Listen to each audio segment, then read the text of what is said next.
Ce frère dit qu'il y a plus de 50 contradictions dans le Coran. Il donne Sourate 2, verset 29 et Sourate 79, verset... Je t'explique en même temps. Frère, écoute bien.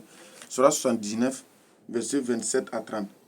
Êtes-vous plus dur à crier ou le ciel qu'il a pourtant construit? Il a élevé bien haute sa voûte, puis l'a parfaitement ordonné. Il a sombré sa nuit et fait luire son jour.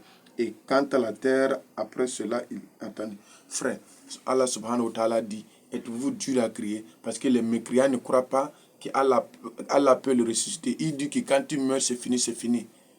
Et il ne croit pas le jour dernier qu'Allah peut le...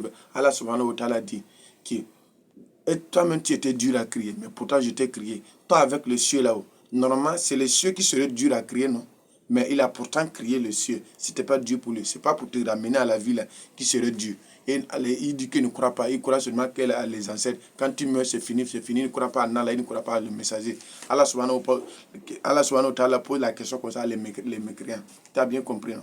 Je montre au verset, Sourate 2, verset 29. C'est écrit, celui qui a crié pour tout ce qui est sur la terre, puis il est orienté vers le ciel, il fit les 7 cieux et il est omniscient. Allah subhanahu wa ta'ala dit, celui qui a créé la terre, tout ce qui est sur la terre, après maintenant, il s'est orienté vers le ciel. La contradiction est où? Dis-moi, la contradiction est où? Pour te montrer là où Allah subhanahu wa ta'ala a créé le ciel de la terre. Écoute bien, je monte Sourate 40, verset 9, ainsi de suite. Écoute bien. Dit, reniez-vous l'existence de celui qui a créé la terre en 2 jours et lui donnera ses égaux. Tel est le Seigneur de l'univers, celui qui a fermenté, fixé des montagnes au-dessus d'elle. Il a béni et assigna ses ressources alimentaires en 4 jours d'égale durée. Tel est le repos à ceux qui t'interrogent. Il s'est ensuite adressé au ciel qui était alors fumé et il a dit ainsi, car la terre venait tous deux, bon gré, mal gré. Tous deux diront, nous venons d'obéissant. Il décréta d'en faire 7 cieux en 2 jours et révéla chaque ciel sa fonction et nous avons décoré le ciel plus proche des lampes entre les étoiles et l'avons protégé tel est d'ordre établi par la puissance de l'omniscient. Allah subhanahu wa ta'ala dit que tu as vu comment il a créé le ciel de la terre, non? Mais quand il a créé la terre, après il s'est orienté vers le ciel. Il a créé 7 cieux. Vous les chrétiens, vous n'avez pas cet enseignement-là. 7 cieux, 1, 2. Tu as vu le ciel là? 1, 2, 3, jusqu'à 7.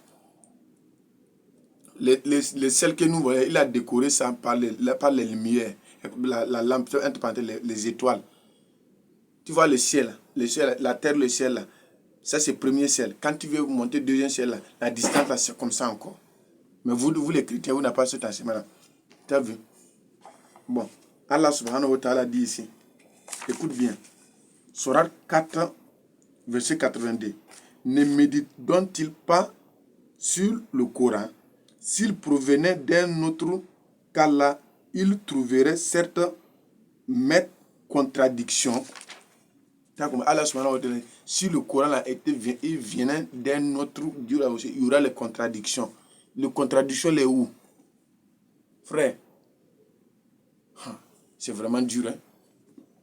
C'est vraiment dur. Allah, tu as vu là où Allah a créé le ciel de la terre, non? Est-ce qu'il a dit qu'il a renversé? Les contradictions les où? Qu'Allah nous guide sur le droit chemin de qui il a combien de ses bienfaits et seul non ceux qui ont accouru ça connaissaient des égarés. Salam alaikum.